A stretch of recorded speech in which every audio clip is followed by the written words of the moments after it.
Today I'm going to show you how you can create your own daemons in Linux. I'm going to start by creating a script that is going to monitor a certain directory, and once I drop a file in there, I want a log entry to be written to a txt file on my desktop. I'm going to start this project as a simple script, and then I'm going to turn it into a daemon that I can start, stop, enable, disable using systemctl. I'm going to start by creating the directories where my project is going to live. And I'm going to create a bash script that is going to be my service. I'm going to start by creating and assigning the necessary variables. I'm going to create the directory where my files are going to be moved to after they're processed.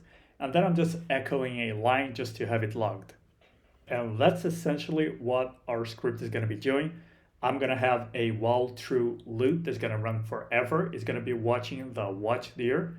And for each file that it finds in there, I'm going to echo in line to a log file. And then I'm going to move the file to another directory. That's it. This is just an example so that you can see how can I transform it later on a service. I'm going to add execution permissions to that script. Then I'm going to run it. And as you can see, it is running. I'm going to open another terminal and I'm going to monitor my desktop. On this other terminal, I'm just going to add a file to that folder. And as you can see, I got a log file printed to my desktop. And it just got the contents of what I asked it to do. Okay, I'm going to close it. You can already see how limiting this is. First of all, I need my script to be running forever. If it's not, then it's not going to work. I'm adding another file. And it didn't get logged. So how can I fix this? One thing that I can do is to run it with an ampersand at the end. So it's going to be a background job. But still, I'm going to still be relying on this terminal window to be open. Once I close it, the script is not going to be running anymore. Also, there's not going to be any kind of structured logging. It's going to be hard to restart if I need it.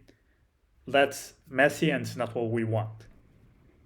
What we want is to turn it into a daemon. So the first thing that I'm going to do is that I'm going to start the folderwatcher.service file inside the etc systemd system directory. I'm going to start this file by adding the unit block. In this block, I give a brief description and I specify that I want it to work after network has been established. Then on the service block, I specify the user that's going to be running this service and what script is it going to be running. And finally, I'm going to add the install block. I'm going to exit it with Ctrl X and then Y, enter. I'm going to run a systemctl daemon reload, and then I'm going to start and enable my service. Now, this is not a script running, it's an actual service, and I should be able to log its systemctl status. And it's enabled and running.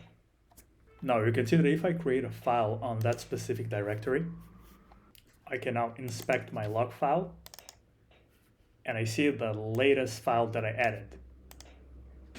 So it's that simple. To turn a simple script that is going to be very limited into a full-blown daemon that can be started, stopped, enabled, or disabled using systemctl, you only need to create a .service file inside the /etc/systemd/system directory and specify that you want to point to that script. Then you have to reload the daemon and you can systemctl start your service. This way, you can turn any simple limited script into a service.